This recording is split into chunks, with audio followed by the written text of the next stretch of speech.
सरसब्ज वादी में बसा एक छोटा सा गांव था। उसी गांव में रहती थी ज़ोहरा, सादा मिजाज, मेहनती और इंतहाई नेक दिल लड़की। एक दिन अचानक उसकी माँ बीमार पड़ गई और घर चलाने के लिए ज़ोहरा को महल में मुलाजमत कबूल करना पड़ी। महल का माहौल बहुत हसीन था, मगर दिलों में हसद छुपा हुआ था। महल की शहजादी नीमा को ज़ोहरा की सादगी और खूबसूरती एक लम्हा नहीं बहती थी। शहजादी नीमा ने ज़ोहरा को देखा तो उसकी नज़रों में तलखी उतर आई। ये लड़की इतनी खूबसूरत क्यों है और सारे लोग इसके आसपास क्यों रहते हैं? शहजादी नीमा से मलका से कहा, अम्मा जान, मैं इसे देखना नहीं चाहती।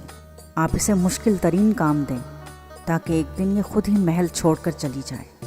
ज़ोहरा सुबह से शाम तक काम करती रहती, हर वक्त बर्तनों की सफाई और मलका की डांट डपट। लेकिन हर रात अपनी माँ के पास लौटकर ज़ोहरा धीरे से हाथ रखती और दुआएं मांगती। वो जब भी अपनी माँ का मुरझाया हुआ बीमार चेहरा देखती तो अगले दिन फिर महल पहुँच जाती। एक दिन महल का शहज़ादा अरमान बाग में आया। उसने ज़ोहरा को पसीने में शराबूर देखा तो आहिस्ता से कहा, तुम यहाँ क्या कर रही हो इतनी गर्मी में? तुम्हें तो फूलों के साथ रहना चाहिए। बाग जैसे ज़ोहरा को पहचान गया था। फूल खिलने लगे थे और अरमान का दिल भी।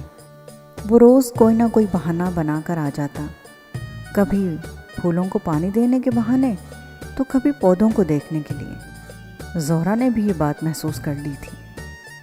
एक दिन शहजादी नीमा को हसद की आग ने घेर लिया। जब उसने शहजादा अरमान को ज़ोहरा के साथ देखा तो उसने एक मंसूबा बनाया।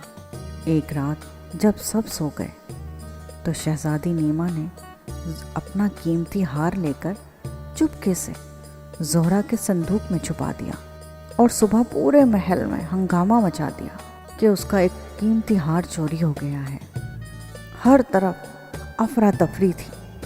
कनीज़ें, गुलाम सब कीमती हार को तलाश कर रहे थे। महल के मुहाफ़िज़ों ने ज़ोहरा का सामान भी खंगाला तो क्या देखा कि उसके संदूक में से हार निकल आया है। ज़ोहरा का चेहरा सफ़ेद पड़ गया। शहज़ादा अरमान को भी इस बात की खबर मिली। शहज़ादा अरमान ने बादशाह के सामने फरियाद की कि ये झूठ है, ज़ोहरा चोरी नहीं कर सकती। लेकिन बादशाह सलामत ने सख्त फैसला सुनाया और दरबार को हुक्म दिया कि इसे महल से निकाल दिया जाए और कभी भी वापस इसको महल ना आने दिया जाए। ज़ोहरा ने रोते हुए पीछे मुड़कर महल को देखा। ज़ोहरा ने पीछे मुड़कर महल को देखा। आंसू उसकी आंखों में लरज़ रहे थे। लेकिन महल में शहज़ादा अरमान चैन से ना बैठा। उसने इधर उधर लोगों से मालूमात ली, गवाहों के पास गया, खादमाओं से बात की, महल की रात की पहरादारी जांची। आखिरकार एक कमसिन नौकरानी रो पड़ी। उसने बताया कि मैंने देखा था शहजादी नीमा ने खुद वो हार ज़ोहरा के संदूक में छुपाया था।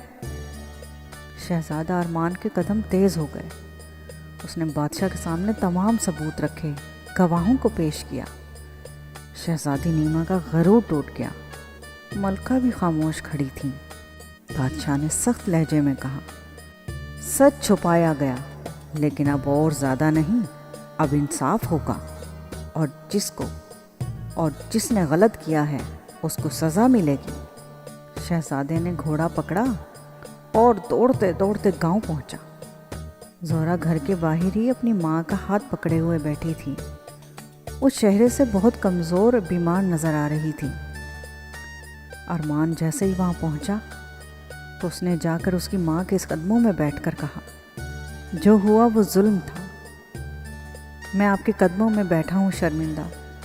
क्या आप और ज़ोहरा मुझे माफ़ कर देंगी? ज़ोहरा की आंखों में लम्हा भर खामोशी रही। फिर उसने सर हिलाया। मैं आपको माफ़ करती हूँ।